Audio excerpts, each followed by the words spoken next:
How is it going? Thank you for tuning in this video. Today, I'm here to give you guys my live review of WrestleMania 39 Goes Hollywood, as well as my full weekend experience attending the event and everything else that followed with it. So without wasting any more time, let's go ahead and jump right into things. It's hard to believe it's been 5 years since my last WrestleMania. It's supposed to happen 2 years ago when WrestleMania was supposed to be in LA for 2021, but due to COVID, obviously things got mixed around with dates and everything. But yeah, it was definitely well worth the wait if you ask me. Now, I will say, compared to previous years, this WrestleMania trip was a lot more laid back just because I had a lot more availability.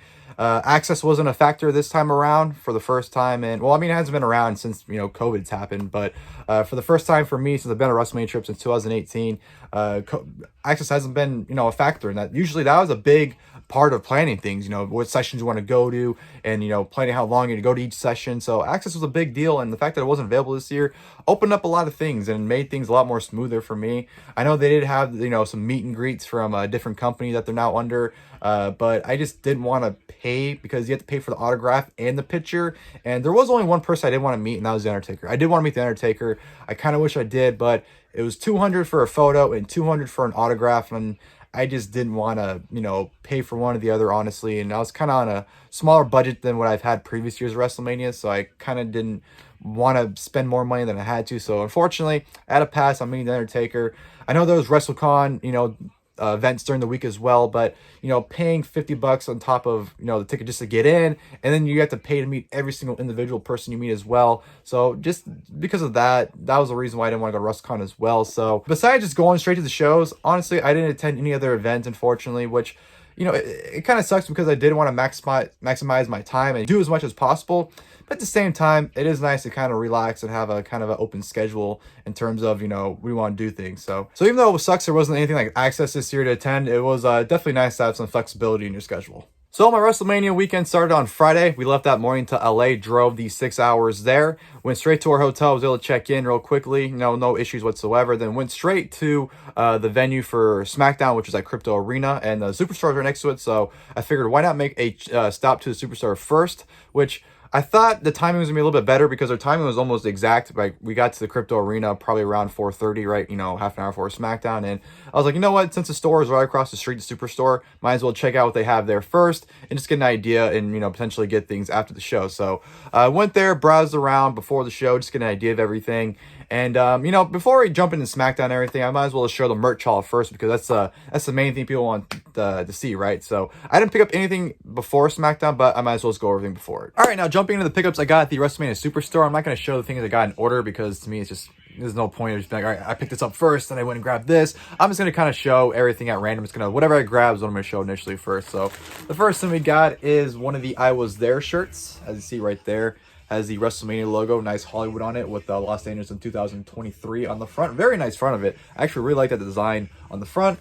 And then on the back, it has it says I Was There on the back with the WWE logo as well as Los Angeles 2023. So yeah, really nice shirt. Audrey actually wore this to the Sunday WrestleMania. So that was one of the shirts I got. Second t-shirt I got was the Cody Rhodes Roman Reigns official event shirt. As you see right here, you got Roman Reigns and Cody Rhodes facing off with the undisputed WWE Universal Championship match. And of course, you got Cody Rhodes versus Roman Reigns, the head of the table, versus the American Nightmare at the WrestleMania Goes Hollywood logo. And then of course, on the back, you got their logos as well as the nicknames and of course of all the stats right there. And really like this shirt. This was actually the shirt I wore at WrestleMania Sunday. So the next one, I'm not gonna lie, it was more of an in the moment, just I'm going to buy it just off of the fact that it was debuting at WrestleMania, and I know it's on WWE Shop, but I decided why not just pick it up there. And that, of course, is the brand new John Cena G.I. Joe looking t-shirt. This is awesome. Of course, the sleeve earned the day. Awesome front right there, Cena running. It says 16-time world champion with, of course, the WWE logo and kind of the old school style block. And then the back was what honestly was sold me to it. Look how awesome the back looks with all the different Cenas in the back right there. And of course, they have a brief description of him right there as well. I just thought this shirt was too good not to get. There is hustle, loyalty, and respect on this sleeve as well. Like I said, I know it's on WWE Shop. I easily could have gotten this down the road on sale. But you know what? I saw it at the Superstore. Like I said, he was debuting it at WrestleMania. I just figured, you know what? Kind of to commemorate the event, commemorate that, this is the time he debuted it. And who knows when John Cena's going to wrestle at WrestleMania again. I'm not saying he will never, but who knows? It's been years. So, and the final t-shirt I got was, of course, the event shirt itself. Here is the very front with the poster with everyone on it. WrestleMania Goes Hollywood. And then, of course, on the back, you have the I Was There with the date, both dates on it, instead of just saying 2023 like the previous one. And yeah, this shirt it's a great shirt. I like the event shirts. I do wish they would go back to putting the match cards on the back of the shirts, but I can understand why they don't do it for 2-night shows, because you're gonna have 2 match cards. But I feel like they could easily put all the matches on the back still. But yeah, nonetheless, still a great looking shirt. Now, getting into the secondary items, of course, the first thing I had to grab was the official WrestleMania 39 program. This thing is absolutely beautiful. You do have all the matches and a bunch of different stuff in here, as you see in previous programs. I'm actually really glad WWE made this, you know, look really, really nice and legit. You have, of course, all the WrestleManias previously as well. I know they usually do that with the WrestleMania programs, but I feel like lately, over the last couple of years at least, they've just pretty much gave us a regular roster program and just put like the front of whatever event it is on it. So like SummerSlam or Royal Rumble, I know they've done that, because I have, from the times I went, it was just a regular program with just the, you know, event cover on it essentially. So I am glad with the WrestleMania ones they try to go all out still and make it look unique. And I do like the fact that they have the Hall of Fame portion. You have like all the people in the Hall of Fame and which classes they win and everything. So this is a very nice program. Very nice.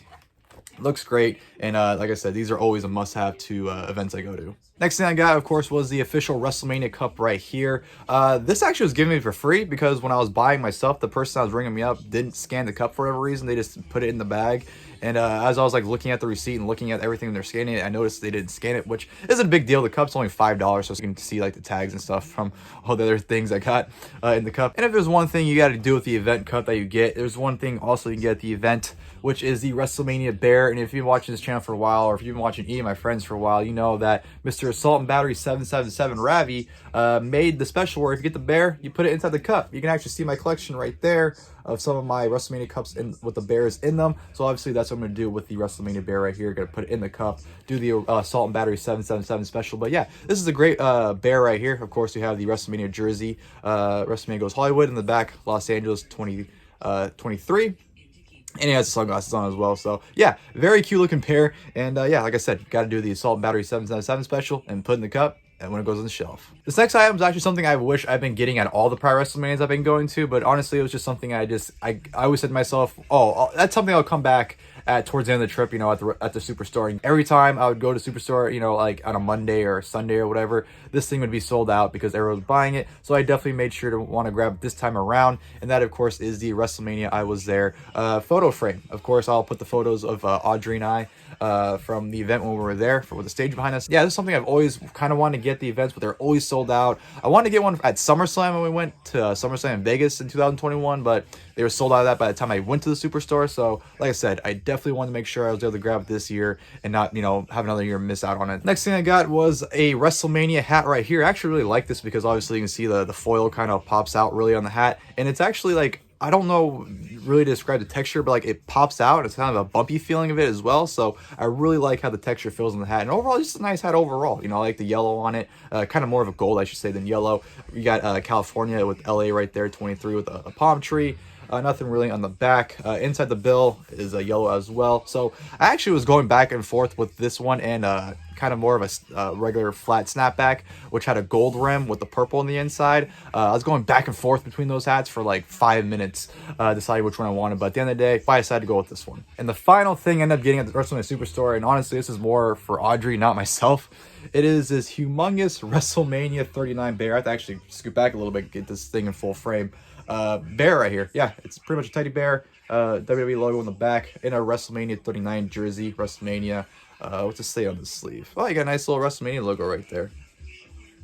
And then just says 39. Then of course in the back it says Los Angeles 39 right there. So like I said, this is more of a thing for Audrey, not with myself. So that's kind of why we got. There was one item I was not able to get at the event that I want to get, and it was like a clapperboard pillow. But obviously it was like, had WWE references on it, like directed by Paul Levesque, you know, and everything. So that was one item I did want to get, but by the time I went to the Superstore, it was sold out. And I didn't think to look at the Superstore at SoFi, because obviously, you know, at stadiums, every time WrestleMania is there, they turn the team stores into a WrestleMania store. But I just wasn't thinking about that at the time, so I easily probably could have gotten it there had I gotten to the store at SoFi. But I didn't go to the store at SoFi. I wasn't able to get it. But that is the one thing that I was not able to get that I didn't want to get. This next item I actually got at WrestleMania Saturday at the truck outside the stadium, because they were all sold out of these at the Superstore. And they were running out at the truck as well. So I was very lucky to nab one of these in my size when I was able to. But that, of course, is the WrestleMania 39 zip up, as you can see right there. Very nice logo with the WrestleMania 39 LA kind of a movie logo right there. And on the sleeve, you have the California flag, of course. And then on the back of it, you have a whole bunch of references and stuff that looks really nice. You got WrestleMania WWE production, live from Hollywood, kind of obviously a whole movie thing going on in the back of it. So very, very, very, very nice zip up hoodie. I can, honestly see why it sold out very, very quickly. Like I said, I was very lucky and happy to have gotten it when I did, because like I said, they were running low. And even the person when I asked them, she wasn't even sure if they had my size. So she's like, I don't know if we have mediums, but I'll go check. And thankfully they still did. So yeah, I was able to snag that. So that was all the items I did get during WrestleMania weekend. Like I said, went to the store, didn't get anything first, and then just kind of browsed around, just get an idea of the items I did want to get. So yeah, did that, and then afterwards we went straight to Crypto Arena across the street, which was, right in time for SmackDown. Not going to go over the entire show because I don't really need to. I'll just, kind of give the highlights of stuff that I really enjoyed on SmackDown. The opening promo with the Usos setting up their match with Sami Zayn and Kevin Owens, I thought was great going to WrestleMania. That was a lot of fun, and definitely hyped me up for that match for WrestleMania. The Fatal 4 with Montez Ford, Ricochet, Eric, and Chad Gable I thought was a lot of fun. Gable was very entertaining. I thought he was doing a lot of, impromptu comedy stuff during the commercial break. I love the finish as well with Montez Ford hitting the splash. We're not able to get the cover, which led to Ricochet hitting a shooting star press for the 1, 2, 3, get the win. So pretty solid for a match of a preview for WrestleMania. Bobby Lashley won the Andre the Giant Memorial Battle Royal, which is kind of expected considering he pretty much got screwed out of being on the WrestleMania card. Everyone, I'm telling you, everyone in that arena wanted LA Knight to win. He was mildly over. Everyone was pissed when he got eliminated, which I was kind of surprised he didn't make it further. I know he was like towards the bottom of the barrel anyways, but I really thought it'd come down to Lashley and LA Knight. I think that would have been the logical final two in that match. But yeah, everyone was super bummed when LA Knight got eliminated. Everyone was hating on Bronson Reed. No one cared for him. And yeah, like I said, I'm pretty sure everyone assumed Bobby Lashley was going to win it, given the fact that he got screwed out of the WrestleMania card. The backstage segment with Rey Mysterio and Legado del Fantasma reforming the LWO got a huge ovation. Everyone was losing their minds when they showed on this Tron. So that was a cool moment. And then ending SmackDown with Cody Rhodes and Roman Reigns' promo. I thought was fantastic. Not going to go over the promo because honestly, at this point, everything that was said was pretty much insignificant at this point with Cody Rhodes. But it was a great way to hype up the final segment going into WrestleMania. And I thought overall WrestleMania SmackDown was a very fun show. Nonetheless, I had a lot of fun with it. I thought it was a great way to kick off WrestleMania weekend for me. And yeah, leading to that obviously was the Hall of Fame, which I'm not gonna lie, going to the Hall of Fame, even though it was a small class, I didn't really care for it just because of my prior experience. I went to the 2015 Hall of Fame, which was like 4.5 hours long. That mentally killed me just sitting through all that. 2017 I went again, which was a lot better, but it was still a long show. So I was very happy that they were able to condense the class just to 5 people and have it just be over 2 hours. I think this format works a lot better. So I really hope they stick to this format. But in terms of the ceremony itself, it was a lot of fun. I thought it was great. They didn't start till like 20 minutes afterwards, which they said it wasn't going to start till like 10 minutes, but like 10 more minutes went past. So I was like, come on, you can't really time things together. I don't know, but I just thought it was funny when they give a time period and it's like it goes well over that time period. They said, it's like, okay, what are we waiting for at this point? Obviously, you're not ready, so don't sit there and tell us it'll take 10 minutes when it won't take 10 minutes. But just say it's going to start soon. The Hall of Fame ceremony I thought was great. Open things up with Stacy Keibler's induction, being inducted by Mick Foley and Tori Wilson. Mick Foley I thought was really random to be inductor, which I'm glad he covered that basis because I think everyone was kind of like, why is Mick there? But I thought her induction was great. I thought Mick Foley and Tori Wilson did a great job. And I thought Stacy Keibler's speech pretty much about becoming a super fan into a Hall of Famer was great. It was short and simple to the point, and I thought it was a great induction. Following hers, we had Andy Kaufman being inducted by Jerry the King Lawler as well as Jimmy Hart. Obviously, Jerry Lawler was not able to attend in person due to his recent health problems, but Jimmy Hart, I thought he was able to go out there and have a fun speech, tell some fun stories. Andy Kaufman's family came out to accept it on his behalf, so it was a fun induction as well. Next, we had the Great Muta being inducted by Ric Flair, which man, of course, Ric Flair going out there and being Ric Flair. He goes out there and puts himself over and pretty much puts over everyone besides the Great Muta until the very end. He pretty much put over Japanese wrestling more than Great Muta himself. But yeah, he made sure at the very end to kind of put over Muta a little bit, and Muta came out. And it was very short and basic. Obviously, he mentioned that, he doesn't speak English very well, but, he just wanted to pretty much say thank you. And it's an honor to be part of the WWE Hall of Fame. So very, very short and sweet and to the point from Great Muta. And this year, accepting the Warrior Award, of course, was Tim White with his family. APA inducting him. I thought they told a great speech as well. Some more funny stories about Tim White, which I actually had a little interaction with Tim White. He worked security for WWE at Access and stuff like that. So if you've been to previous Access sessions in the past, you're pretty sure you've seen him. He was actually a security guard that was handling my session for Dean Ambrose when I went to WrestleMania in Dallas in 2016. So I've had a few interactions with Tim White in terms of security standards. To hear all the stories and everything with him, I thought it was great. I thought it was fun, and it was cool to see his brothers come out, which, JBL was right. One of them looked dead on like him. So yeah, Tim White accepting receiving the Warrior Award, I thought was a great little moment. And then, of course, headlining the Hall of Fame was none other than Rey Mysterio being inducted by Conan. What a goddamn promo Conan cut inducting Rey Mysterio, man. I was getting hyped up for Rey, listening to Conan hype him up. I thought Conan was fantastic, piping up Rey Mysterio. And Rey Mysterio's speech was fantastic. I thought it was very well done, even to the point where Audrey was getting, kind of almost emotional over it, especially when he was talking about the stuff with his wife, with her supporting him when, he pretty much had no money to his name at that point. So I thought it was a very well done speech, Rey Mysterio. Definitely well deserved. Rey Mysterio is actually the second wrestler I met. I don't have a picture on hand. I have a locker behind all these pops that are in front of that I lost the key for that has a picture of me and Rey Mysterio. It was a Polaroid photo, so it printed out and he signed at the bottom of it that was open, and that's a picture of me and Rey Mysterio. But until I get that locker open, if I ever could, that picture's pretty much long gone, unfortunately. But yeah, it was awesome to see Rey Mysterio get inducted. Like I said, I thought it was a fantastic speech, and definitely was a great way to close the Hall of Fame. I thought the Hall of Fame and SmackDown portion was fantastic. I had a lot of fun attending both of them. And yeah, that was a great way to kick off WrestleMania weekend. After that, we pretty much went back to the Superstore, like I said, got all the stuff that I wanted to get for the most part. Minus a few things, ended up going back in Saturday morning to get the remainder things. I didn't get that session. But yeah, went to the Superstore after that. We had to wait in line because pretty much majority of the people after the show went straight to the Superstore. So we had to wait in line a little bit to get in. But eventually we got in, got the stuff I wanted. Then we went straight back to the hotel room because it was pushing almost midnight at that point. And it was just, it was a long day. We got up at 6 o'clock to drive down there, and then of course 10, the show and everything. So after a long day, we just wanted to go to rest, and that's what we did. Went to the hotel and went to bed. So that was our Friday to start off the weekend. Saturday, kicking things off right in the morning, getting up, going right back to the Superstore, like I said, to get the remainder things that I didn't get from the first time.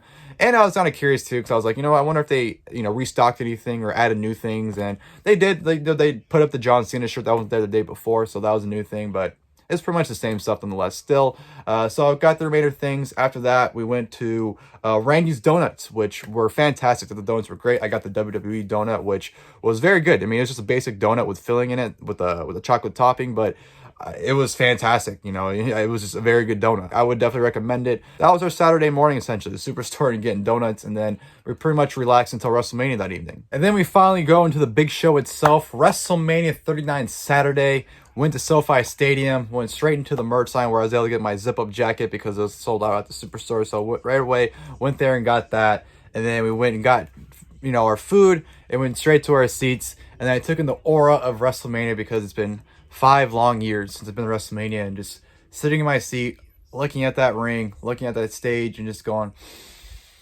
I'm at WrestleMania. No feeling like it, man. It's a phenomenal feeling, and I hope every wrestling fan experiences once in their life. But yeah, WrestleMania Saturday. Let's go ahead and dive right into things. Of course, the show opened up with Becky G, of course, singing America the Beautiful, always a traditional open WrestleMania with that. So that was the opening thing we had, which led into The Miz and Snoop Dogg welcoming us to WrestleMania. Harmless segment, if you ask me. It was pretty much just a comedy stuff with Miz trying to up Snoop Dogg's accomplishments by saying like, oh yeah, you might have started in this, but I started in the Marine, 5, 6, 17, 94, pretty much all of his, Miz's accomplishments obviously seem B-list compared to Snoop Dogg. So it was the, kind of the gist they were going for with that little comedy segment. So it was harmless. It was only a few minutes. And of course, it was lead into the first match, which was for the United States Championship. Austin Theory defending against John Cena. John Cena had an awesome entrance, I thought, with the Make-A-Wish kids. And it's funny because when it happened, I was like, man, how are you gonna have this guy come out with Make-A-Wish kids and have him lose? So only in wrestling could you have something like that happen. But yeah, great interest from Cena. I thought it was really well done with him and all the kids in the stage. I thought it was really awesome. Match itself was nothing special. It was okay match. It was pretty much, honestly, exactly what I expected. Austin Theory working over John Cena. Everyone pretty much said John Cena kind of sleptwalked through it, and honestly, he did, which you can't blame him. The dude doesn't wrestle full time. This is his first match, and I don't know how long it was. First singles match since what, the match with Roman Reigns. So he hasn't really wrestled that often, if ever, once a year if we're lucky. So the Cena singles match, wasn't expecting a classic by any means. Pretty much got his ass kicked throughout it. Theory worked all over him. Cena at the end was able to go for the AA, but Theory kicked down the referee with his feet. But then Cena put Theory in the STF. Theory taps out, but Cena thought he won, but the referee's knocked down, so he wasn't able to call it. As Cena's celebrating, Theory gives him a low blow, hits him with the A-Town down. 1, 2, 3. Austin Theory retains the United States Championship. Like I said, it was an okay match. Nothing special about it. Pretty much what you expected out of a Cena match in today's standards. Following that, we had the men's WrestleMania Showcase Fatal 4-Way Tag Team match. This was a lot of fun. I really enjoyed it. Everyone was able to get their stuff in. It was short, but it was fun. It was entertaining. Gable looked awesome. That suplex he gave to Braun Strowman, who was just giving him multiple ones, I thought was fantastic. Even the outside stuff, when everyone went to the outside, where Dawkins gave him the freaking the shoulder tackle to Braun Strowman, he pounced his ass, onto the outside, which I thought was fantastic. And the finish was awesome. I marked out a huge finish with Ricochet going for a shooting star press on Dawkins, but Dawkins got his knees up. But when Ricochet hit it, Dawkins wrapped his arms around him, held him in position perfectly for Montez Ford, hit a beautiful frog splash on the Ricochet. 1, 2, 3. The Street Profits win the men's WrestleMania Showcase Fatal 4-Way match. Like I said, it was a lot of fun. Wasn't much story to it, but in terms of the action, like I said, everyone was able to get their stuff in, and it was a really fun match. Next, we had Seth freaking Rollins taking on Logan Paul. I really like the fact that they had Xavier Woods and the crew of Up, Up, Down, Down preview the match before it on WWE 2K23. I thought it was a really simple touch, but a great way to advertise, the upcoming match, the game, and, Xavier Woods' YouTube channel. So you're able to accomplish 3 things with one thing. So I thought that was a great little touch. But the match itself was excellent. I thought it was great. Seth Rollins' entrance was awesome with, the conductor coming out and just a whoa. And I'll give Logan Paul some credit too with his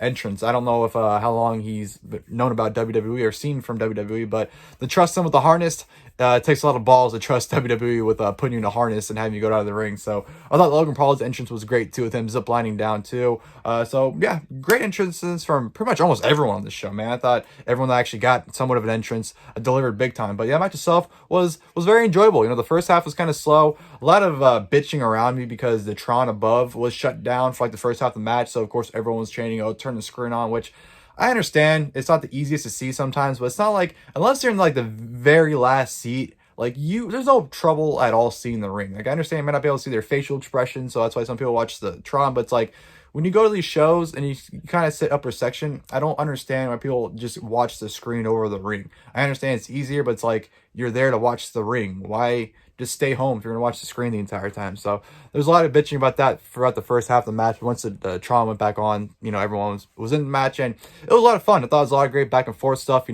Rollins in the pedigree and Logan for a near fall was great. Love the table spot where, obviously KSI revealed himself to be the Prime Bottle, which I thought for sure was going to be Jake Paul. I'm like, this is going to be fucking Jake Paul in there. He's going to probably do some stuff where he, hits Rollins or something like that. I thought it was going to be something to do with him for sure. But KSI definitely was not expecting him to be the bottle. And obviously he was mimicking Rollins on the outside. They're taunting him, trying to do a selfie or whatever. But then when Logan Paul tries to do the splash on the Rollins on the outside, I thought the timing was great with Rollins pulling KSI onto the table and Logan, of course, giving him the frog splash to the table instead. So great spot there. Back in the ring, Logan and Rollins went about it greatly. Logan actually hit a GTS out of nowhere, which popped everyone hugely. It wasn't the greatest GTS in the world, but everyone absolutely popped huge for it.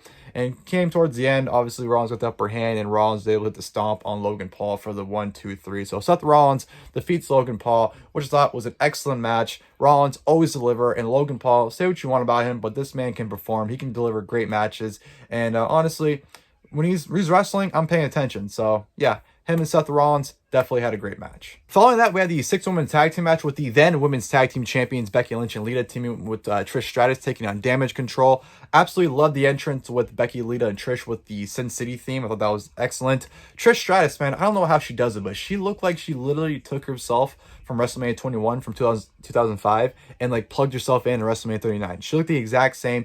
The look, everything. I don't know how she does it, but she looked absolutely incredible. The match itself was good. It was fun, enjoyable. Lita and Trish, I'm glad to see them wrestle, and I'm happy to see them do what they can do. But their performance-wise, it's best fit for like a Royal Rumble match. When you watch them in matches like this, you can tell they're slow, and it's not disrespectful to them by any means. I'm not trying to be rude or anything by saying it, but you can just tell, they're better off in like a Royal Rumble appearance, if you ask me. They shouldn't be wrestling actual matches. You can just tell, like when Lita and Trish in the ring, like I said, no disrespect to them, it was just some stuff wasn't clicking properly, and a lot of stuff just seemed very slow and, for lack of a better term, sloppy as well. So nonetheless, though, it was good. It was good to see him. I like seeing Trish and Lita do poetry in motion. They're doing some good signature stuff. Trish was able to do her signature maneuvers like hidden Stratisfaction, Lita hitting the Lita Salt, EO hitting the moonsault into the outside. Just a whole lot of stuff was able to get added into the match towards the end, which I'm glad everyone was able to get stuff in.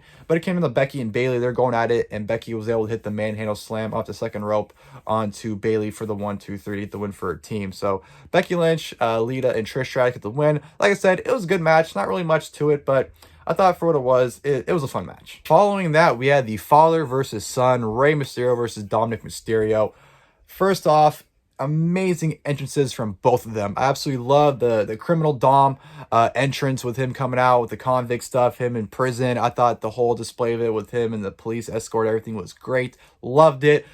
Ray's entrance was even better with Snoop Dogg coming out with him and then going into the Eddie entrance. I thought it was awesome, man. It was so awesome seeing that entrance live and in person. Definitely was a highlight of the show by far, was seeing Ray come out to Eddie's theme in his car and everything. Absolutely phenomenal. And the match itself was a lot of fun. This was the definition of a story-driven match, and it worked every aspect. This was a lot of fun, very enjoyable. Absolutely loved the spot where Ray takes his belt off and starts whipping Dominik in the ass with it. Absolutely loved it. But yeah, it was great. Obviously, Judgment Day got involved, which led to Legado del Fantasma coming out to Ray's aid. Dom got a chain introduced by Damian Priest. He was able to sneak out of a jacket. And as he was trying to hit Ray with it, Bad Bunny comes out of nowhere because he was on commentary for this match. Forgot to mention that, but Bad Bunny was on Spanish commentary for the match, I should say. And was able to take the chain away from Dom, saying no, which led perfectly up to Ray to hit the 619 on Dominik for the 1-2-3. Rey Mysterio defeats Dominik Mysterio. Like I said, a lot of fun. Everyone was very invested into it. A lot of great heel heat to Dom. Everyone was rooting for Ray. Everyone was absolutely crazy for the Bad Bunny interference, which led to the finish. Just all around, so much fun. And I was definitely happy to see Ray get his moment over Dominik. So, yeah, very fun match. And following that, we had the SmackDown Women's Championship being defended. Charlotte Flair taking on Rhea Ripley. Holy hell, what a match we had. Now, they had a great match back at WrestleMania 36 when they had a match for the NXT Women's title. So I knew they were capable of having great matches, but they surpassed my expectations. They went out there and absolutely hit the ball out of the park. Phenomenal performance from both women. Now, I won't lie to you, the first half of the match was kind of like, kind of slow. It was kind of hard to get into. But once they started cooking, man. The near falls were phenomenal. There were several times where everyone thought the match was over.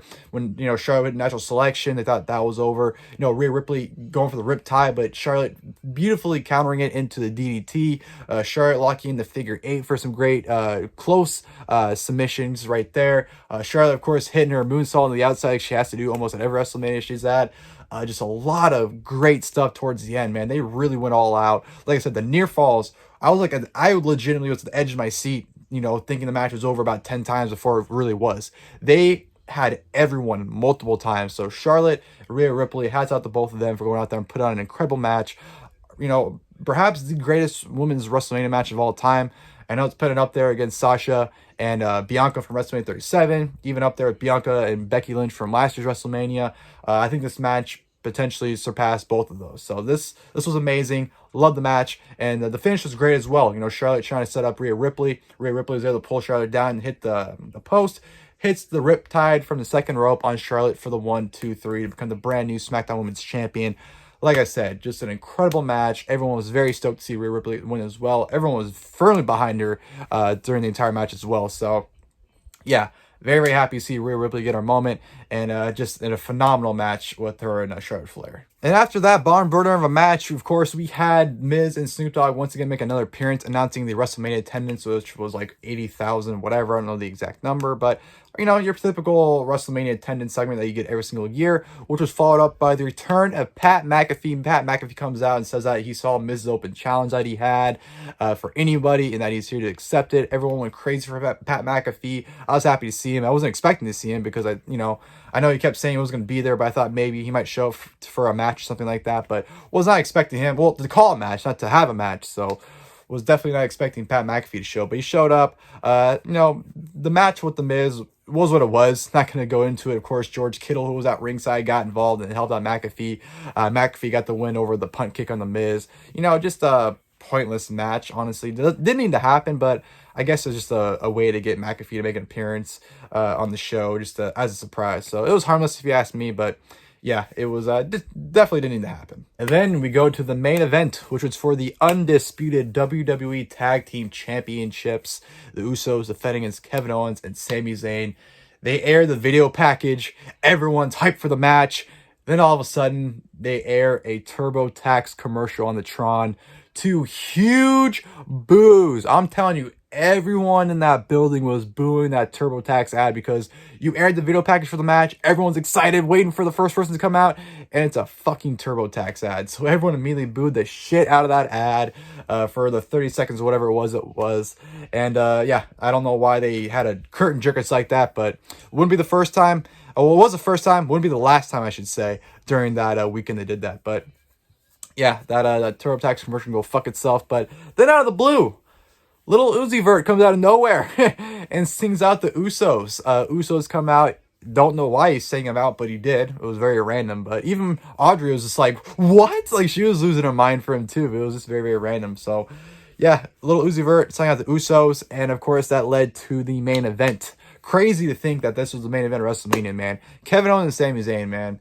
Love those two guys. Those were the two guys that got me into independent wrestling. Watching independent wrestling, I first really got into it when I first heard of Bryan Danielson when he first signed with WWE, him and Nigel McGuinness. Well, when Nigel McGuinness was supposed to sign with them, that's when I kind of started dipping my toes into it. But when the El Generico Kevin Steen feud kicked off at the end of 2009, going into 2010, that glued my eyes to independent wrestling, and those two, I've been riding with them ever since. And to see how far those two have come over the years, I even went down to Rosita, for Kevin Steen's final PWG show in 2014 to see his farewell to it. So yeah, to see how far those two have come, to see them main event together at WrestleMania, is just, it means a lot. And it was very, very touching to see. And the match itself, it was a great main event. I know obviously a lot of people are saying it's amazing. Unfortunately, I can't say it's amazing, because I will say this. About halfway through the match, I got very distracted because one person in our section all of a sudden was chanting, "Sammy sucks,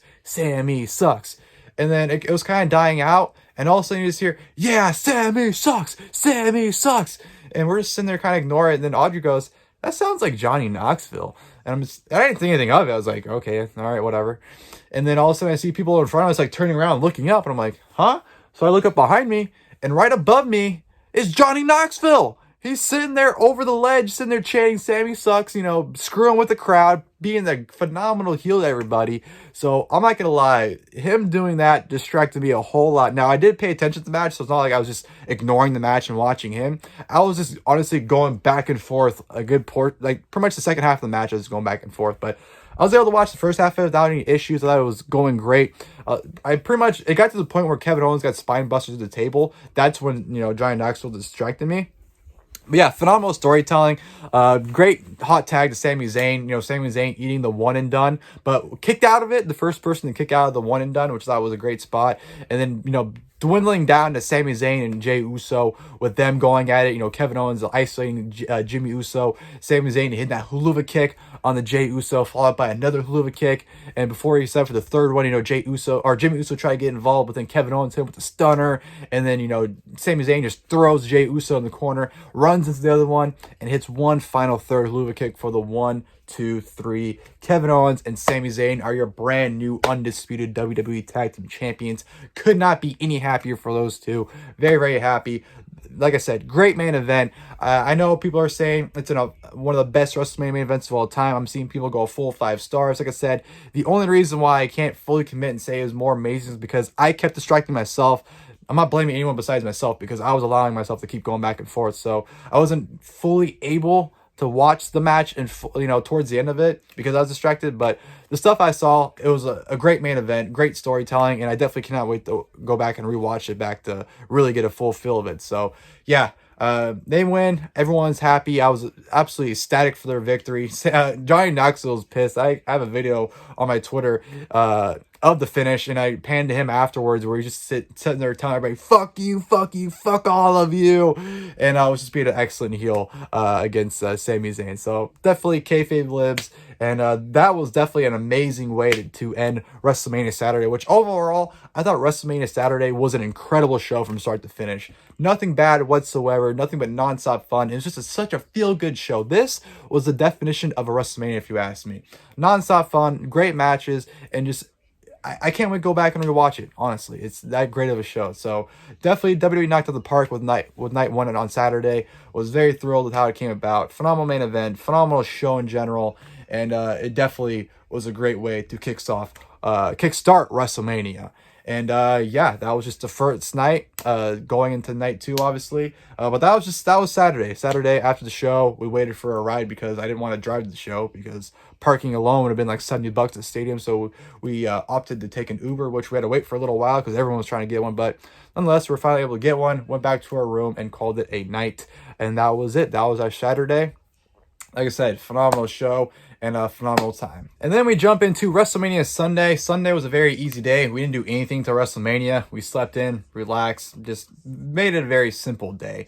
Evening came for WrestleMania, went to the SoFi Stadium, got in, went to get our food and drinks, went to our seats, and pretty much waited for the show to start. And of course, the show started, opening with America the Beautiful as always, this time performed by Jimmy Allen. And then we had Snoop Dogg and Miz once again opening the show, welcoming us back to WrestleMania, kind of recapping last night and pretty much asking, what kind of stuff will we have in store tonight in terms of history being made and stuff like that. So yeah, another harmless opening promo to start off the show. And that, of course, led to the opening match, which was Brock Lesnar taking on Omos.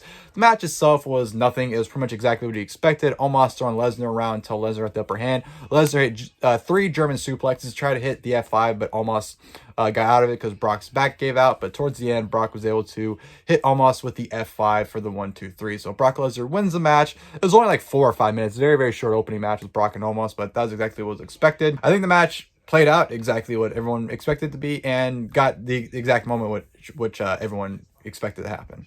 Following that, we had the Women's WrestleMania Showcase Fatal 4-Way Tag Team match. Nothing much of a match, honestly. The only thing that really happened was everyone's hitting their spots on the outside. Chelsea Green, I believe, did a dive onto the outside. Everyone was just doing a bunch of dives toward the end and just getting their spots in. And Ronda ended up getting the tag, put the arm bar, I believe, on Shotzi to get the submission victory. So yeah, her and Shannon did absolutely nothing and then stole the victory at the end. That was pretty much the whole match. And yeah, it was okay. Nothing too significant. It was, obviously just get everyone in the card. And following that, we had Bobby Lashley making an appearance, considering, again, he got screwed out of being a match on WrestleMania and that he won the Andre the Giant Memorial Battle Royal on that WrestleMania SmackDown. I guess they just wanted to give him, an opportunity to come out in front of the live crowd at least. Poor Bobby Lashley, man. He really got fucked over. I can't get over how they couldn't find anything else for him to do at WrestleMania. I still think they should have done him and LA Knight. They easily could have had them be the final 2 and then had LA Knight be like, hey, I had you. How about we duke it out at WrestleMania? They easily could have just set that up. Very, very simple, but they decided just not have him on the card for a reason. But like I said, I'm glad he was able to at least come out and, take that WrestleMania aura in. And then following that, we had the triple threat match for the Intercontinental Championship. Gunther defending against Sheamus and Drew McIntyre. Like they did with Seth Rollins and Logan Paul from WrestleMania Saturday. I like that how they had the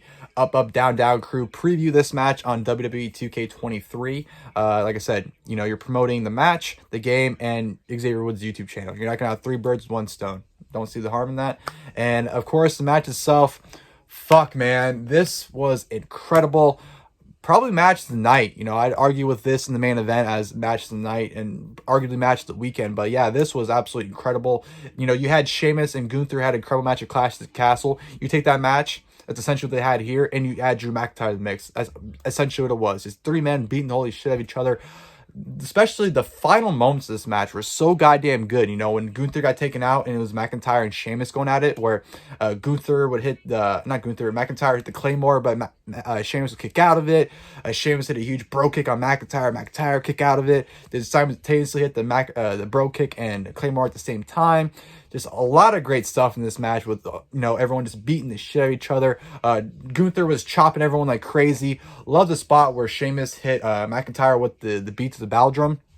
He did like 27 hits before McIntyre finally just, just dribbled down because he couldn't take it anymore. Just a very intense, physical, stiff match. And like I said, this is arguably match of the night, match of the weekend. These three just went out there and just had an awesome triple threat. People are already saying one of the best WrestleMania matches of all time. So yeah, I can't put this match over enough. But as it came down, it looked like Sheamus was actually closing on the win. Sheamus hit a huge bro kick on McIntyre, was going for the cover. But as he was doing that, Gunther came out of nowhere from the top rope, hitting a huge splash on the both men, picking up Sheamus, power bombing him on top of McIntyre, and then picks up McIntyre, hits a huge power bomb on McIntyre for the 1-2-3 to retain the Intercontinental Championship. Man, what a fucking match those three men had. I cannot wait to watch that match for sure. That's the one I'm actually looking forward to the most, honestly, that triple threat. That was just incredible. Absolutely incredible. So, yeah. Great stuff. Gunther retains. Very happy about that. I'd like to see... I'm not expecting at this point, but I'd like to see, honestly, Gunther break Honky Tonk Man's record as longest reigning Intercontinental Champion of all time. I mean, shit. They're breaking all these records left and right anyway, so you might as well have Gunther break that. I mean, he's not that far off from me. I think you have to hold it to, like, the fall time. But honestly, who's going to take it off him? You can... If they do another Clash at the Castle... have Sheamus beat him there. I know they're already having a UK pay-per-view at Money in the Bank, but they can do another Clash at the Castle if they wanted to. But yeah, I'm happy Gunther retained. Like I said, incredible match, and yeah, it was very hard to top that one. Unfortunately, following that, he had the Raw Women's Championship match, Bianca Belair defending against Asuka.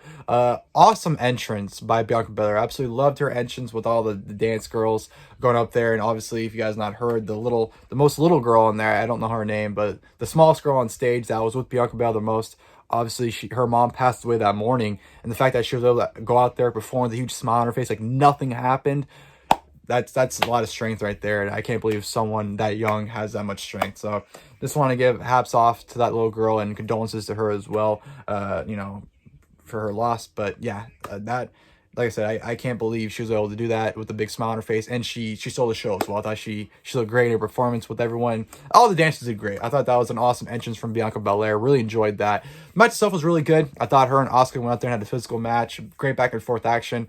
Love, her trying to hit the KOD, but Asuka, kind of slimming out of it at any chance she got. Loved also with Bianca, dodging every opportunity Asuka was having to hit the mist. Asuka would go to do the mist on her, but Bianca would duck in every capacity she could. So I thought it was smart of Bianca to do that. But towards the end, Bianca was finally able to slowly lift up Asuka for the KOD. Hits it 1-2-3. Bianca Belair retains the Raw Women's Championship. I'm glad Bianca won, but at the same time, it really sucks Asuka keeps getting put in the spot of WrestleMania where she's just there to put someone over. It's happened almost every WrestleMania she's been at. She lost to Charlotte at 34. She lost on 35 on the pre-show on the Battle Royal.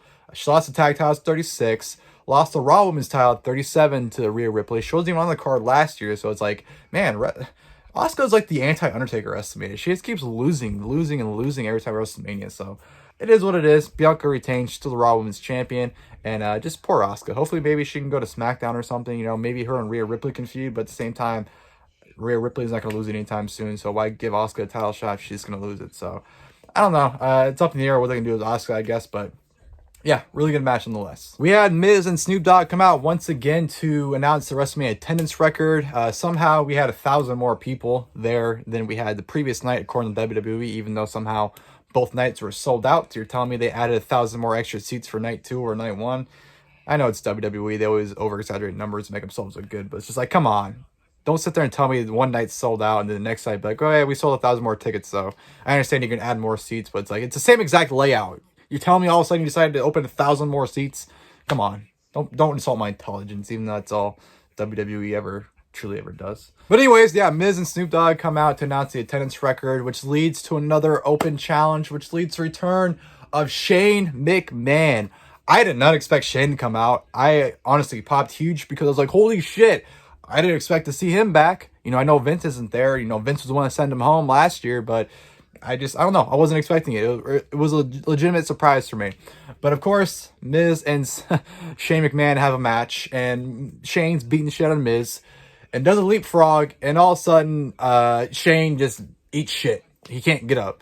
And, I mean, it's not funny, but as it happened, I remember someone behind me saying, like, oh yeah, his ankles are fucked up. He tore his ankles. His ankles are tore up.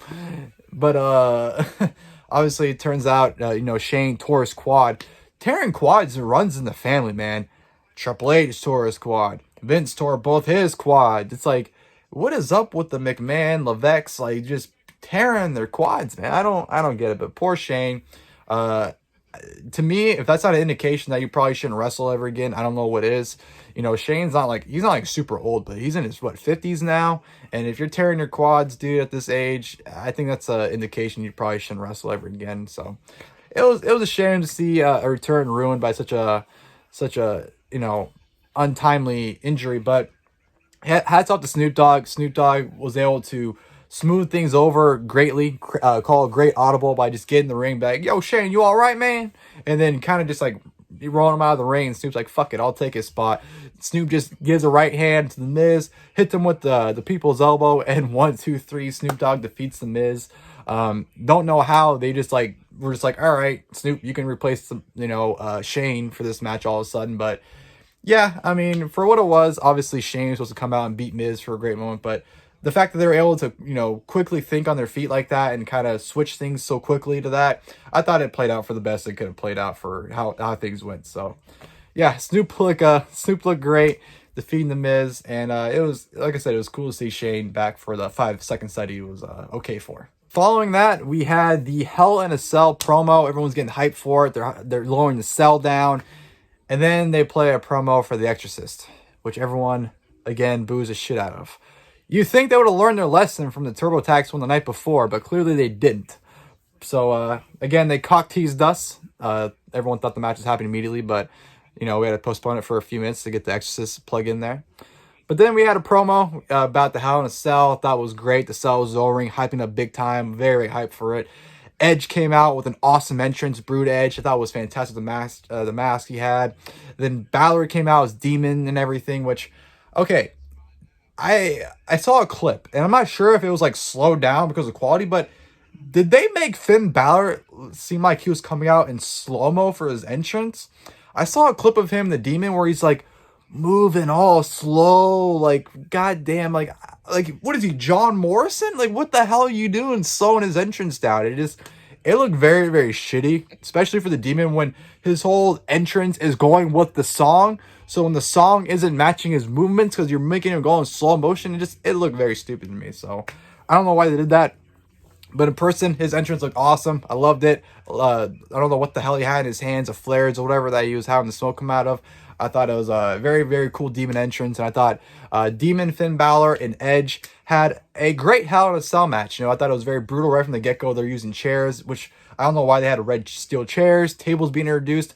I liked when Edge locked in Finn Balor with the kendo sticks in the corner of the cage, which legitimately actually had him stuck. I've seen that spot done so many times where it's like, if you can just move forward and the sticks would have just popped out. But I like that Edge actually had him stuck in there where Finn Balor legitimately could not move. So very simple thing. But, you know, simple things like that go a long way for me personally. So love that. But obviously the match didn't get cut short. But, you know, Edge threw a ladder in the Finn Balor. Then immediately I looked up the Tron and I noticed they were like absolutely refusing to show Finn Balor. I noticed he was getting like worked on, but then like you saw Finn like pushing people away, like trying to wrestle still, but then like pulling him down, like no, we gotta you know we gotta heal you, we gotta, you know, make sure you're good. So at first I didn't know he was busted open. That was just my initial thought, because I'm like, why else would they be stopping it if he wasn't gushing out blood? You know, that's what WWE used to do right when they first went PG back in 2009. You know, they were, I mean, 2008 they went, but 2009 was when any type of blood, they immediately stopped the match to glue him back up. So obviously that's what they did. They were trying to glue up Balor, which it didn't take away from the match, but it was making it awkward for like 5 minutes because they were only focusing on Edge, and Edge was just like trying to work around them working on Balor. So it kind of killed the momentum of the match for a little bit, but Balor sprung right back in the action. Him and Edge went right at it. Love the spot where Balor set him up on the table and went to the top, not the top of the cell, but there's like a platform on the cell where Balor jumped on him, which I didn't, honest to God, I didn't even know it was a platform. I just thought Balor was somehow able to balance himself. Like, I thought he was able to like plant his heels into the cage where he was able to balance himself. So I didn't realize he was on a platform, but was on it, went for the coup de grace through a table, but Edge got out of the way. Edge spears Balor, gives him a concerto on to the Demon, and 1, 2, 3. Edge defeats Demon Finn Balor. Like I said, very physical Hell in a Cell match. They were able to use influence a lot of weapons. I do think they probably would have done a lot more had Balor not got busted open as bad as you did. I think that definitely kind of derailed some of the stuff they wanted to do, and kind of had to like not, go right to the finish, but kind of go towards more of what they're going to do for the finish than what, other things they're probably going to do. So it kind of sucks that we probably didn't get more of what they wanted to do, but nonetheless, it was still a really good match. I just still wish that Balor would have won. I think it would have done more things for him, and kudos to him as well. Not only did he had his head gushed open, but that he was wrestling on a grade 2 tear calf or something like that. I was very impressed that Finn Balor was even able to get cleared for this match. No one even knew about it until afterwards. So Finn Balor, man, you can't deny that toughness of that man. That dude's absolutely incredible. So yeah. Great Hell in a Cell with Demon Balor and Edge, if you ask me. Next, we had the Hall of Fame class of 2023 come on stage and pretty much, say hello to everybody. Just kind of pretty much what you do every year at WrestleMania, where you just showcase the class. One thing that I didn't even think about, but I love that Miguel, freaking yeah, 88, pointed this out. I would have loved to have seen Dom come out and attack Ray during this. When Ray's on the stage saying thank you to everybody, I would have loved for Dom to just run out of nowhere and just boom, hit him from behind and start wailing on Ray. That would have been absolutely awesome, but I understand why they didn't do it. They just wanted to give the Hall of Fame class a little moment, but yeah, that would have been a little thing that would have went a long way if you asked me. And then, once again, we had our favorite TurboTax ad. However, I will say this. They were smart enough this time to do it before the video package for the match. So, I'll give them credit for airing it before, but yeah, everyone still booed the shit out of the TurboTax ad. No one liked it, but yeah, that of course led into our main event of WrestleMania Sunday, for the undisputed WWE Universal Championship. Roman Reigns defending against Cody Rhodes. Both their entrances were spectacular. It was funny, during Cody's entrance, I was so focused on the stage, I didn't even see him come out in the middle of the ramp. I just remember looking over and like, where the hell did he come from? Like, I didn't even notice him come out, but great entrances from both of them. Loved Cody, even going up to Liberty and grabbing her, holding her. I thought that was a very precious moment. Again, man, it's like, how do you do that and then have him lose? Like, come on, how do you do shit like that and have him lose? Only in wrestling, I'm telling you. Only in wrestling can you do shit like that. And then, you think like, oh, it's for sure this guy is going to win. And then have him lose. Only in wrestling. But Roman Reigns come out to a badass entrance as well. Love the pianist playing, his opening to his theme and whatnot coming out. And the match itself, man, everyone was so hyped. The introductions, the crowd was red hot for it. Everyone was so pumped for this match. And they delivered. I thought Cody Rhodes and Roman Reigns delivered an outstanding WrestleMania main event. I loved every second of it. I thought it had such a big match feel to it. And it was a big match, but it just felt like everything they were doing was big. The spots were big. Everything was almost getting a reaction. And it felt like a classic WrestleMania main event, honestly. I don't know if I'd say I favored this match over the Intercontinental title triple threat, but it's up there in terms of match of the weekend for me. This was right up there with it. Those two are definitely going at each other's throats, in my opinion, as matches of the weekend and matches of this show. I just thought overall those two just put on an excellent main event, especially at the end, man, when so many close calls, they're both hitting each other's finishes. The referee's out to the point where, the Usos come out and they start taking out Cody Rhodes, and Sami Zayn and Kevin Owens make their way out to take, to pretty much get them out of the way. Solo Sikoa got ejected, early in the match, so he wasn't around, but obviously he came out towards the finish. Just an excellent WrestleMania event, and everyone was very hyped. Just great back and forth stuff, like Cody going for the Cody Cutter, and, Roman hitting a Superman punch, or Roman going for a Superman punch, and Cody, hitting a fist instead. It's just the simple back and forth between both men I thought were great, and they were just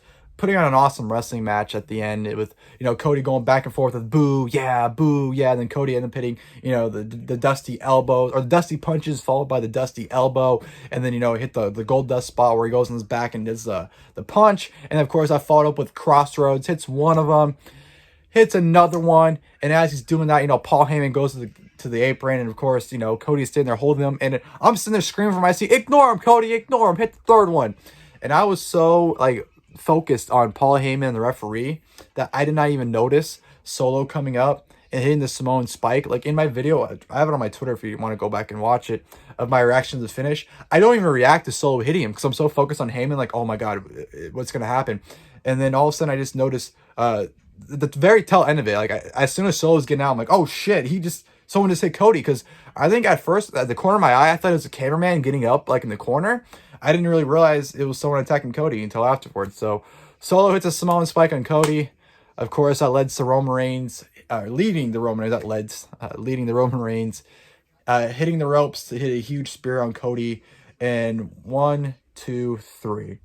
I was absolutely speechless. My jaw dropped. You can ask Audrey. I was sitting there like this when the 3 count happened. I don't even have a reaction. The first 10 seconds after the 3 count, I don't even make a noise because I'm just in disbelief. And I just go, wow, as soon as it finally kicks in what happened, because I couldn't believe it. Honestly, going into this match, I was 50-50. I did think it was a 50-50 shot. Cody wins, Roman retains, because obviously Cody winning, everyone thought it was an obvious go, right? But at the same time, it's like, well, Roman's very, very close to 1,000 days champions, and I'm pretty sure WWE would love to have that on his resume. So I thought it was very 50-50, but I really didn't think they would have went with Roman's 1,000 days as champion over crowning Cody Rhodes. So yeah, I was very just in disbelief about that happening. I know that pissed a lot of people off. Did not hinder my experience, I think, because I was in such shock about what happened. So yeah, Roman Reigns defeating Cody Rhodes definitely was just in disbelief. But like I said, it was an outstanding main event. I'm not taking anything away from the match itself. It was incredible. If it is setting up Cody and Roman for WrestleMania 40 in a rematch, if they are trying to do the John Cena route with Cody that they did in 2020 or 2012, I should say, not 2020, then it is what it is. I'm not going to be mad about it. I'm not going to complain. Do I think they should have pulled the trigger now? Absolutely. I think this was the right time. But if their plan is to do it next year where Cody beats Roman, then at least they had a plan. I'll say that. At least they had something in mind for why they did this. It was not just to do it. They had a reason for it. But I do think this should have been Cody's time, and definitely should have been Cody's crowning moment, if you ask me. But yeah, it didn't take away at all from the match itself, if you ask me. And overall, WrestleMania Sunday, I know I see a lot of people say that it was a flip from WrestleMania Saturday. I saw a lot of people say it was a 180. I don't think that at all. Do I think this show was as good as the previous night? No, but I still think this was a great WrestleMania. The main event was spectacular. The triple threat match was amazing as well. The Raw Women's title match was very good. Omos and Lesnar was okay. The women's showcase was okay as well. Finn Balor and Edge was a great Hell in a Cell match. So, there wasn't anything bad. Now, in terms of the booking decisions, I understand why people were upset. But in terms of the quality of the show, I honestly thought it was still a great WrestleMania. Like I said, did it top WrestleMania Saturday? No, I thought WrestleMania Saturday was by far the better show, but this was still a great WrestleMania in my opinion. It's still a great show, and both shows together I thought were phenomenal. I thought it was a phenomenal WrestleMania, probably the best WrestleMania I've been to since WrestleMania 31. That in my opinion was the best WrestleMania I've been to, and I'd probably put this. I mean, this might even top that one. Honestly, this was that good. These were that good of shows, in my opinion. So, yeah, WrestleMania Sunday. Would have wished Cody would have won, but it is what it is. Roman retained, left the show as soon as, pretty much Cody cleared the ring as well.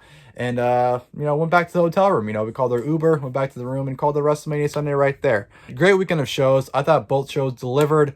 WrestleMania 39 was spectacular in my opinion, and I was very, very, very glad to have been able to attend both of them. Now, going into Monday, the final day, started things off very basic. Went to the Superstore one final time that morning just to see if there was by any chance any sales. Because I remember, from prior WrestleManias I've been to, the final day of the Superstore being open, they were doing sales and stuff just to get things out of the store to get rid of them. So I was wondering if they were going to have anything on sale. So that was kind of the reason why we went to the Superstore one last time, but they weren't having a sale or anything. So it's kind of much just look around, just one last stop just to see what they had. And preceding that, we decided to go right to the Funko store because that was one of the things we definitely wanted to do in the list on our trip, was go to the Funko store and pretty much make our own pops. So that's what we did. Went to Funko Hollywood, looked around for a while. We set an appointment to make our pops pops because it was like an almost an hour wait to be able to make them. So we had to pretty much make an appointment and wait around and look around for an hour. During that, we actually went over next door because they had a Shake Shack next door. So we went next door to get some food because if you haven't had Shake Shack, man, that shit's absolutely phenomenal. Love Shake Shack. We do have it here in the area, but we just hadn't had it in a while, and it was right next door, so we decided why not go get it.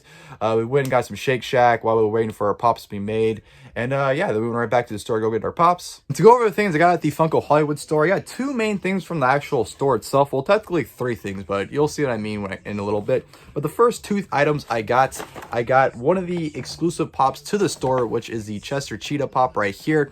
Honestly, I got this pop for one reason, and that's for the sticker. I wanted a Funko Hollywood exclusive to kind of commemorate the event itself and to have it kind of added in my collection. And they didn't have many interesting pops in terms of their own exclusives at the store, so I kind of had to pick my favorite of the bunch, which is then being Chester Cheetah, because who doesn't love Cheetos? I don't really necessarily care for the jalapeno ones, but you know what? I do think the pop itself is nice. It just doesn't really fit in my collection anywhere. The other one I was debating on picking up over this one was the Jack Skellington one, only because Audrey absolutely loves Nightmare Before Christmas. So I thought about getting that one potentially just because I felt like it could at least fit in her collection. The fact that it was just a basic one where there's plenty of other Jack Skellington ones that are way better, it turned me off to it. But at the same time, now I think about it, I'm like, well, I was kind of getting a pop just because of the sticker, so I might as well have gotten that one over this one. But what can you do? It is what it is now. But nonetheless, I do think it is still a nice pop. And the second item I got from the store was this Funko Hollywood shirt right here. Very, very basic, but very clean and nice. It just says Funko Hollywood, Los Angeles, California on it. Originally I had a different shirt over this one in my cart when we were walking around. I had a gray shirt originally I was going to get. But then I saw this one, I figured it looked nicer, and I just like the way the front looked more than the other shirt. I like the other shirt mainly because it was gray. But yeah, those were the two items I did get at the store. So the next thing I'm going to go ahead and show you guys, I did get at the Funko Hollywood store still, but it came from the pop yourself section of it. Yes, I was finally able to go and pop myself. This is something that Audrey and I have been trying to do since we went back in November to LA. Here are the pops right here. I still have Audrey's with mine. And here is mine. As you guys see, I do have a Funko bag in hand. Kind of looks like a Money in the Bank briefcase actually from an angle.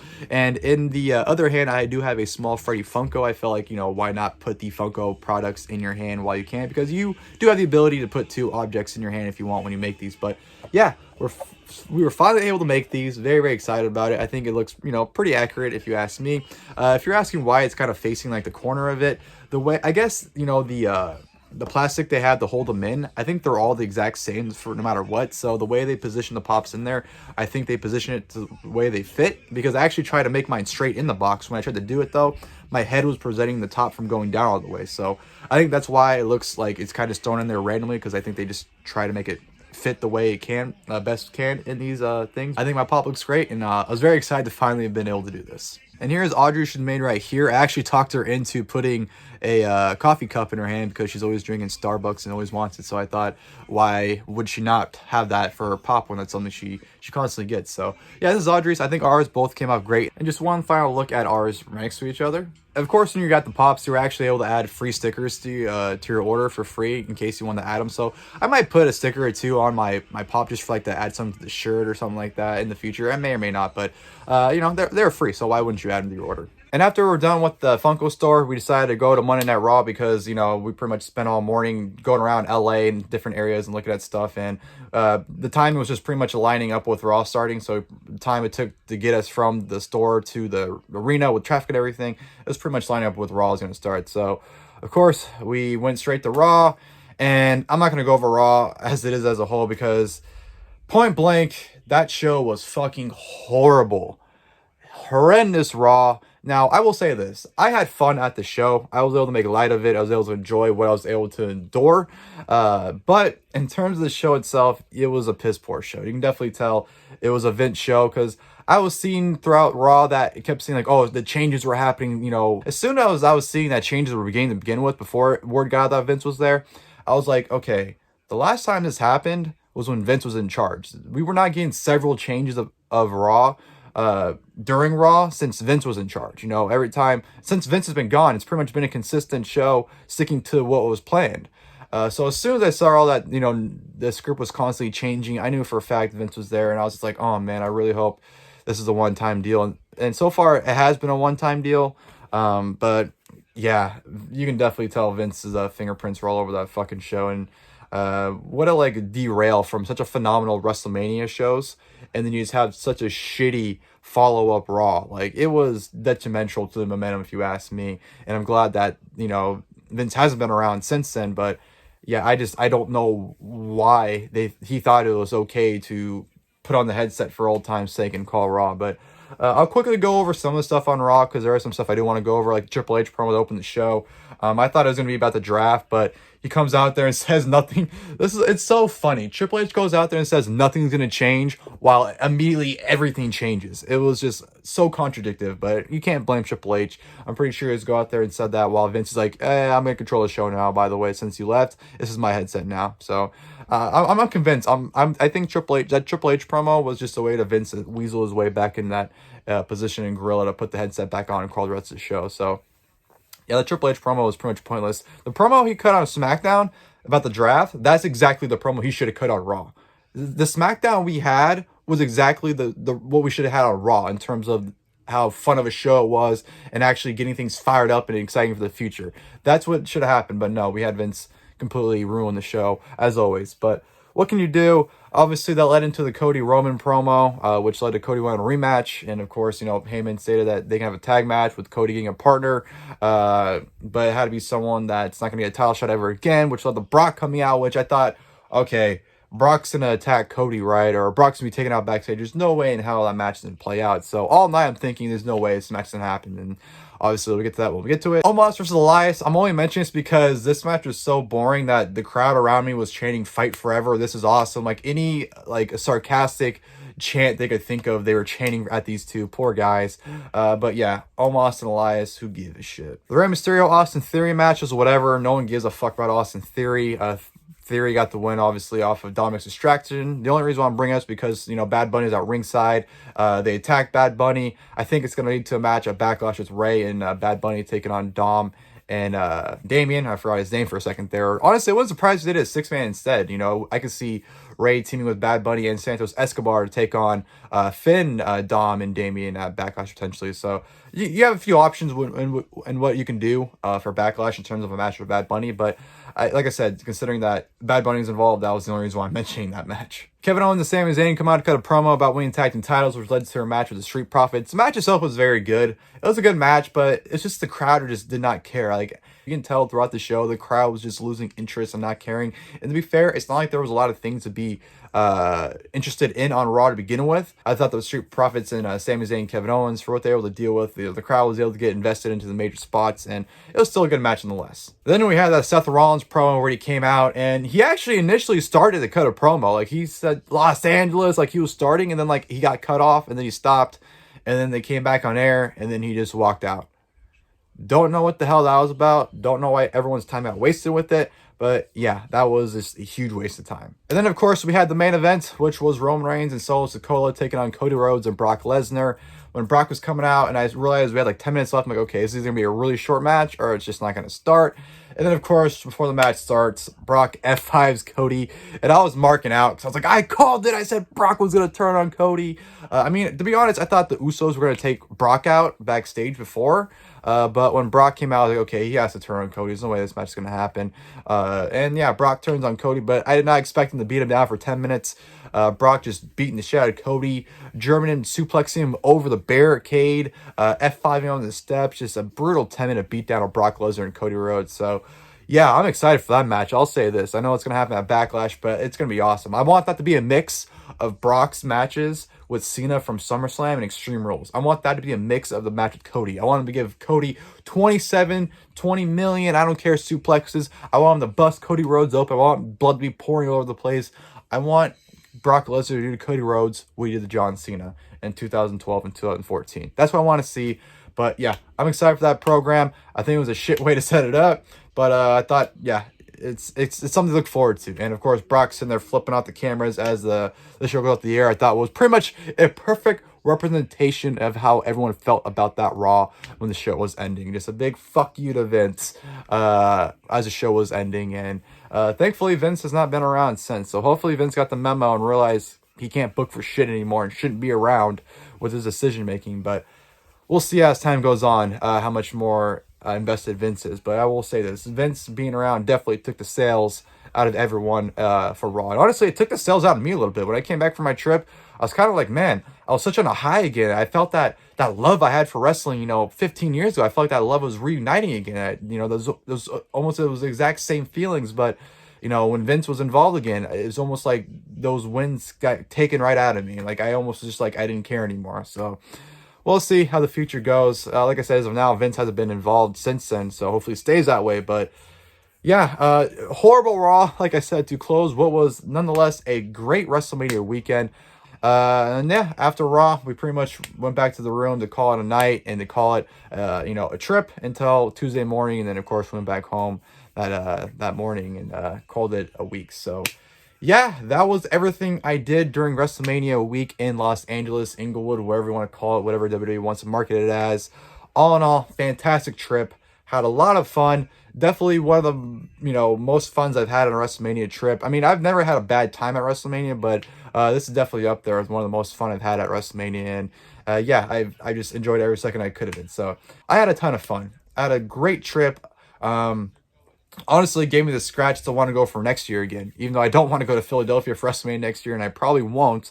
So hopefully I stand by that. But going this year definitely gave me that itch to want to go again, man. The WrestleMania, that feeling is none other. Like you see that stage and you realize you made it. Honestly, that feeling is just it's unreal. It's a great high, and it's a feeling I'll never get over. And then no matter how many times you've been there, it always comes back. Like I said, this is my 5th WrestleMania, and when I saw it stage again, it was almost like I was seeing it for the first time. So yeah, fantastic time at WrestleMania. And before I close things out, I want to go ahead and give you guys a quick recap of my time at Sac Comic-Con 2023 back in March, right before WrestleMania. I went there to meet the voice actor of Lord Beerus from Dragon Ball, of course, Jason Douglas. So let's go ahead and recap that time real quick. And to quickly recap my time at Sac Comic-Con 2023, I went on Sunday, which was on March 19th. We got there fairly quickly. We got there around 12 o'clock, which we were not able to meet the one person I wanted to meet right away because he had a panel at 12:30, so he was not signing by the time we got there. So I was kind of like, all right, I guess we kind of had to wait around until after his panel. So we did that. We pretty much walked around the room for a good little while. And here is a wristband for the event. I'm actually kind of surprised they put Sac Comic-Con on it because I remember last year, I'm pretty sure it just had Sac Anime on it. So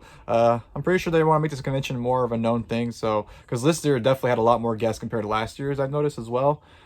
So yeah, just thought to go ahead and show up the wristband I got. There were some things I was interested in, but with my WrestleMania trip coming up, I didn't want to spend any more extra money than I wanted to, and we're pretty much planning on going to Sac Anime in spring anyways, which was the weekend after WrestleMania. So I'm pretty sure a lot of these booths will probably be there, and if anything, I can probably get, what I was interested in probably there. So we just browsed around for about an hour and a half because he didn't get back to his booth until 1:30, which finally got back to his booth. And of course, the voice actor I was waiting for is none other than Jason Douglas, who does the voice of Lord Beerus from the Dragon Ball franchise. I was very excited to meet him. It was kind of random because I didn't even know he was going to sign at this Comic-Con until I saw advertisement pop up on my Instagram. So I was like, okay, well, I guess I'm going to go meet him. And Christopher Sabat was signing as well at Sac Comic-Con, but of course, I've been back at Sac Anime summer of last year. And honestly, if I didn't have WrestleMania coming up, I probably would have gotten a few more pops signed by him because I definitely have a few more pops I want to get signed by him. With that being said, I got into Jason Douglas's line, who already had a few people, I guess, from his panel because they're already lined up waiting for him, it seemed like. And it's kind of funny. There was a guy in front of me who was dressed as Leatherface, and he turned around to ask my girlfriend and I if we can take a picture for him because his buddies weren't there, so he wanted one of us to take the picture for him.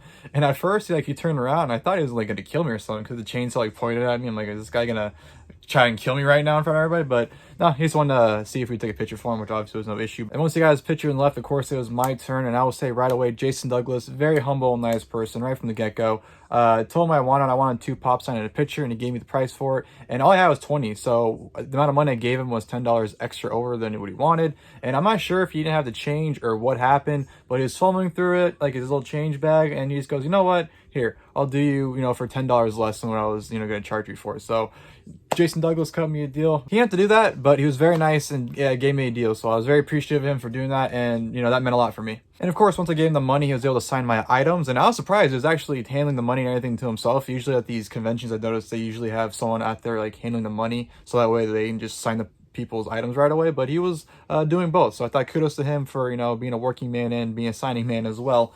But I got 2 pops signed, and one of them, of course, you can't meet Beerus and not get a Beerus pop sign. It is Beerus with noodles. He signed it. It's hot, hot, hot, and his signature right there. I think it looks absolutely fantastic. He asked me if there was any quote specifically I want on it, and I couldn't think of anything, so I just told him whatever came to his mind, so he put it's hot, hot, hot. This always happens to me because I'm used to most voice actors charging extra for a quote, so for that reason, I usually don't have a quote in mind. But then there's occasions where voice actors will add them for free. So, you know, my girlfriend even told me I should always have a quote in mind just in case they don't charge extra for one. So I didn't have anything in mind, and I'm usually more than willing for them to put their own little quote and twist on it. So I was very, very happy and complacent with him putting it's hot, hot, hot, because obviously it goes with him eating soup, and it happened in the anime anyways with him burning his tongue. So I thought it was very appropriate, and like I said, I think his signature looks great on the pop. And the second item I got signed by him, he actually kind of marked out for, so I'm not sure if he just doesn't sign this often or what, but I got the King Cold pop signed by Jason Douglas as well. Absolutely love the quote he put with what's a Goku. Like I said, he marked out for it. He saw it, he was like, oh, a King Cold pop. Like, he was like really excited to see it, but he was excited to sign it nonetheless. He does a voice for King Cold in Dragon Ball Z Kai, as well as Dragon Ball Super, and, you know, the Brawly movie as well. So that is a King Cold pop I got signed. And for one final showing, here's both of them right here. Very, very excited to get them both signed by Jason Douglas. I think they both look spectacular, and I'm very happy to add it to my collection of Dragon Ball signed pops. And after he signed my pops, of course, we took our picture, and that was pretty much it. Afterwards, you know, he thanked me for meeting him. I thanked him for, you know, coming here and, you know, just being a very nice guy. And I, you know, pretty much told him I have a great rest of his day, and he pretty much returned the favor and said same thing back to me. And yeah, that was it. Overall, meeting Jason Douglas, like I said, fantastic guy, very, very humble, and very, very nice. I'd love to meet him again, honestly, to get maybe a beer print. If he's ever in the area again, he's at a convention I'm going to, you know, obviously I wouldn't have any issue meeting him again. Like, awesome time meeting Jason Douglas at Sac Comic-Con 2023. Thank you guys so much for watching this video. Hope you guys enjoyed it. If you guys did, please feel free to leave a like below. And of course, until next time, I'll see you guys, and thank you guys for watching this video.